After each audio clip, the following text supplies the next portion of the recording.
¿cuáles temáticas entiende que debe de ser formado un juez para que sea ese juez que la sociedad requiere? Lo que se debe trabajar es en la calidad, en el ser humano, en el juez como persona. Para nosotros la capacitación es un principio ético. Yo creo que no hay que tenerle miedo, la inteligencia artificial tiene que ser un asistente nuestro, usarlo como una herramienta más, una herramienta muy potente, pero no deja de ser una herramienta. Tener sensibilidad. Yo creo que hoy un juez tiene que ser sensible y más allá de ver un expediente tiene que ver una persona.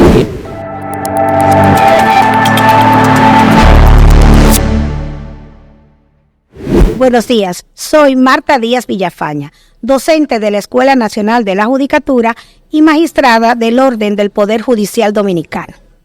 Es un honor para mí presentar a Matías Arejer, director académico de la Escuela Judicial del Consejo de la Magistratura de la Nación de la República de Argentina, especialista en género y derecho penal y también con especialidad en criminología. Además, es un comprometido con temas tan actuales como la violencia de género y la gestión parlamentaria. Además, es profesor en prestigiosas universidades y participa de diversos programas internacionales. Le damos la bienvenida a él y a toda nuestra audiencia. Y, Matías, ¿qué te parece compartir con nosotros la labor que realizas desde la Escuela Judicial de la República de Argentina? Y también, ¿cuáles son los objetivos que procura la institución educativa que diriges? Bueno, Marta, muchas gracias. La verdad, un honor estar acá compartiendo con ustedes. Así que es un placer. ¿Qué hacemos en la Escuela Judicial? En la Escuela Judicial ya tiene muchos años trabajando. La Escuela Judicial tiene un programa que es el Profamag, que es el programa de aspirantes a magistrados. Es un programa que tiene una duración de 2 años y lo que hace en esos 2 años es formar a futuros magistrados. Todas las personas que tienen deseos de ser aspirantes a la magistratura pueden acceder a la Escuela Judicial a través de sorteos y de cumplir determinados requisitos, a acceder a ese programa. Y en ese programa trabajamos muchas materias, no quizás tanto del punto de vista técnico, porque creemos que esas condiciones ya las han adquirido en la universidad o en las distintas maestrías o posgrados o doctorados que tienen, sino que trabajamos quizás algunos otros perfiles que creemos y estamos convencidos que debe tener un juez actual. Trabajar escuchas activas, actividades blandas, actividades socioemocionales, comunicación judicial, una comunicación más activa, empática, su relación con la sociedad, manejo de equipos de trabajo, manejo de grupo, manejo de la ira que se usa mucho ahora, de trabajos en equipo. Y eso es un poco lo que hacemos dentro de ese programa, que es el programa medular que tiene la escuela. Paralelamente a eso, por supuesto, damos muchas capacitaciones que son independientes para funcionarios del Poder Judicial, pero para también operadores de la justicia, me refiero a abogados. Y ahí damos muchas capacitaciones y entre ellos una que se destaca son los programas de capacitación en materia de género. Hoy estamos dictando un programa de capacitación en género muy potente que aborda la temática con especialistas que trabajan día a día en esas materias. Damos talleres de actualización, o sea, vamos subiendo la vara en cuanto a aquellos que terminan un curso tengan la posibilidad de actualizar año a año toda la nueva dinámica que se va implementando en la materia. Tenemos talleres constantes de perspectiva de género, brindamos capacitaciones a Iberoamérica también, porque Argentina se da la suerte, como digo yo, de tener ya hace 2 años de ser referente en temas género y tener el eje género a nivel de la red de escuelas judiciales. Así que es algo que le damos muchísima importancia. Muchísimas gracias. Y al tenor de lo que nos estás exponiendo, ¿cuáles ejes académicos podemos decir que delimitan nuestra Escuela Judicial Argentina? ¿En ejes académicos te referís a género o a todos los temas en general? Las líneas de actuación primarias. Líneas de actuación primarias, nosotros tenemos, como ya te digo, si lo puedo definir, es programa de capacitación en materia de perspectiva de género, es una, o sea, género toma un papel central. Lo medular es el programa de formación de magistrados y paralelamente todo lo que son capacitaciones individuales, ya sean seminarios o cursos independientes. Esos son los 3 ejes que hoy dividimos la escuela. En una sociedad tan cambiante, Matías, una sociedad globalizada y una sociedad en la que hoy se habla de esa justicia del futuro, ¿cómo entiendes tú que debe ser la formación de ese juez ideal? El juez que sepa conducirse ante una sociedad que cada día presenta cambios de manera vertiginosa. Bueno, ese es todo un tema que nos obliga a nosotros también a tener un movimiento constante. Yo soy un convencido de que tenemos jueces y académicos y juristas muy talentosos, con lo cual me parece que la educación de las escuelas no se debe centrar en seguir impulsando ese conocimiento que ya traen, sino que las escuelas deben dedicarse exclusivamente a trabajar el perfil de juez en cuanto al humano, en cuanto a su calidad humana, en cómo ese juez entiende a la sociedad. Nosotros necesitamos jueces más empáticos, jueces que no tengan quizás un pensamiento más antiguo de aquel juez que solamente hablaba por sus sentencias y no tenía ningún otro contacto, sino que necesitamos jueces que escriban con un lenguaje claro, que le interese, que vea que atrás de ese expediente hay una persona que necesita celeridad, que necesita respuesta. Yo creo que por más que una sentencia sea brillante en cuanto a lo técnico y en cuanto a lo jurídico, si llega tarde, si no se entiende, si no está dirigida para el justiciable, para mí hay una falla enorme. Por eso creo que lo que se debe trabajar es en la calidad, en el ser humano, en el juez como persona. Lo otro, en el juez jurista, me parece que tenemos una calidad enorme a nivel iberoamericano. Excelente. Matías, los poderes judiciales del siglo XXI presentan una característica y es dar prioridad a lo que es las políticas de comunicación de los respectivos poderes judiciales. En ese sentido, ¿consideras que debe ser un aprendizaje esencial de ese buen juez el hecho de saber comunicar? Totalmente.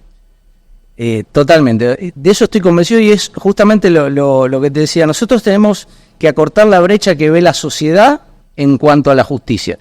Hoy, si bien ha mejorado, existe una brecha, o sea, la persona, el justiciable, se siente muy lejos, y yo creo que la comunicación judicial puede acercar esas partes, y a veces no es culpa del juez directamente, sino que a veces tampoco encuentra el camino de cómo comunicar, y me parece que ahí los comunicadores o las capacitaciones en comunicación, yo creo que tienen que hacen un esfuerzo y ayudan mucho a esa materia, pero estoy convencido que es uno de los formatos más esenciales a los fines de tratar de juntar a los poderes judiciales con la sociedad. Y precisamente con la sociedad. Y esa sociedad requiere un juez que sea el mejor de lo suyo en la práctica en determinadas temáticas. ¿Cuáles temáticas entiende que debe de ser formado un juez para que sea ese juez que la sociedad requiere? Principalmente debe tener en mi caso, y porque es un tema al que le doy mucha importancia, tener una perspectiva de género. Y ahí me enfoco en lo que es la transversalidad. Siempre a veces se piensa que la perspectiva de género es para determinados fueros, ¿no? O fuero familia o algún fuero penal en algún caso particular, y como bien sabes, Marta, es una mirada transversal, es una forma distinta de ver la justicia. Eso principalmente. Después, tener sensibilidad. Yo creo que hoy un juez tiene que ser sensible y más allá de ver un expediente tiene que ver una persona, y en eso creo que es lo que nosotros tratamos de pararnos en el día a día, en impartir la educación. Por eso también los docentes que tenemos tratamos también de darle capacitaciones a ellos para que entiendan por dónde es que vamos nosotros y qué es lo que queremos provocar en los jueces del futuro. Quizás en los jueces actuales también tenemos capacitaciones, pero a veces quizás es más difícil porque han pasado muchos años trabajando de una manera y es muy difícil quizás cambiar la metodología, pero en los futuros jueces y juezas que pasan por la escuela tratamos de poner todo el esfuerzo en eso. Yo creo que ahí es donde está el futuro y ese cambio y ese clic que tiene que hacer, que en realidad el beneficiario va a ser la sociedad justiciable. ¿Y cuáles estrategias han implementado en tu escuela judicial para lograr incorporar la transversalidad de género? Primero, hicimos algo que para mí fue genial, reunirnos con los docentes y a los docentes que nos dan las materias, capacitarlos en materia de perspectiva de género. O sea, todos los docentes que nos dan materias que quizás a priori parecería que no tienen nada que ver con la perspectiva de género, porque uno tiene un docente que da estadística, por ejemplo. Entonces, quizá dice, bueno, pero ¿por qué tengo que tener perspectiva de género?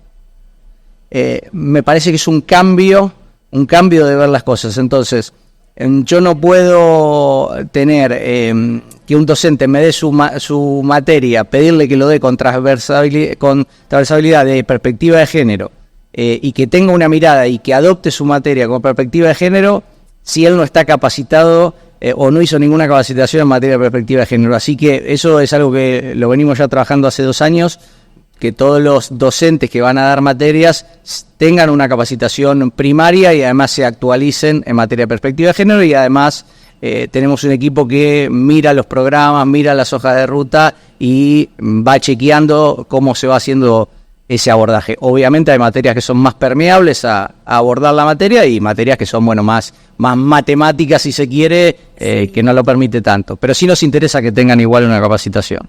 Sí. Matías, y fíjate que la mayoría de los países iberoamericanos cuentan con escuelas judiciales. ¿Qué opinión te merece a ti el hecho de la pertinencia en diseñar capacitaciones conjuntas para las escuelas judiciales y para beneficiar a los colectivos de servidores judiciales, juezas y juezas de los poderes judiciales de Iberoamérica? A mí me parece excelente y de hecho se hace. Como sabés, Marta, hay una red que es la realidad, es que la red de escuelas judiciales de Iberoamérica, que de hecho tenemos un aula iberoamericana donde cada una de las escuelas hace aportes de las capacitaciones que da y ofrece en algunas ediciones para Iberoamérica. En el caso nuestro ofrecemos muchas capacitaciones en materia de perspectiva de género porque asumimos que es nuestro eje. Nosotros ahora, por ejemplo, estamos dando capacitaciones en derecho a las víctimas, actualización en delitos sexuales, género y derecho penal, actualización en materia de perspectiva de género iberoamericano.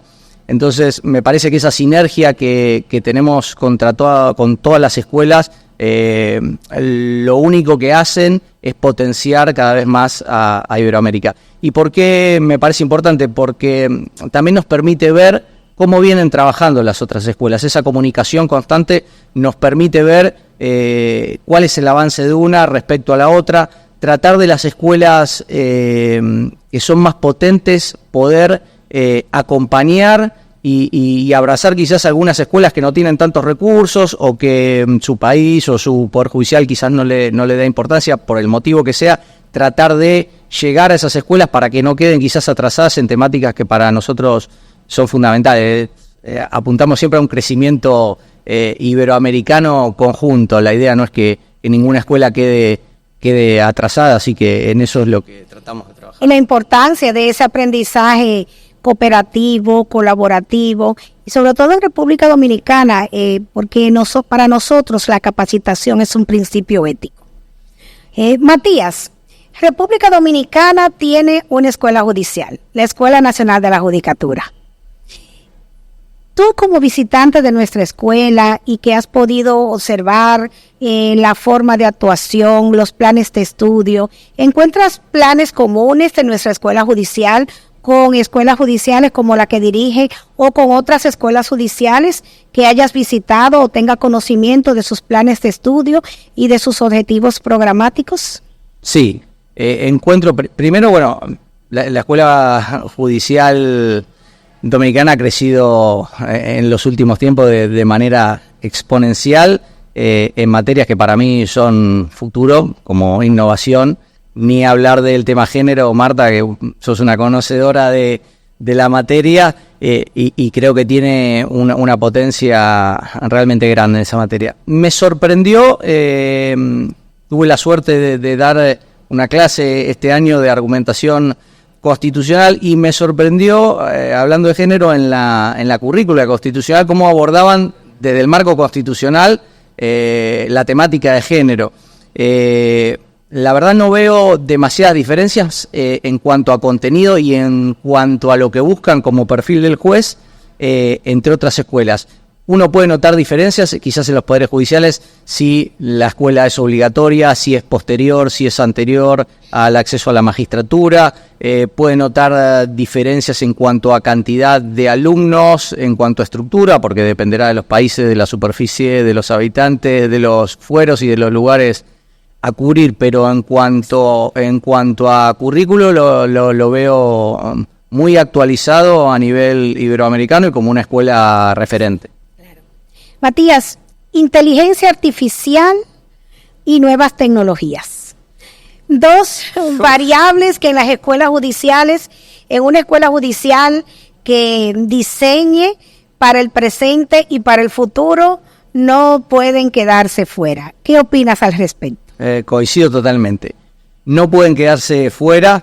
La inteligencia artificial es algo que ya está entre nosotros y se va a potenciar con el paso de los años. Yo creo que la inteligencia artificial es un instrumento altamente potente, genera mucho temor al Poder Judicial. Empiezan los temores de nos vamos a quedar sin trabajo, se van a ocupar nuestros espacios. Yo creo que no hay que tenerle miedo. La inteligencia artificial tiene que ser un asistente nuestro, usarlo como una herramienta más, una herramienta muy potente, pero no deja de ser una herramienta.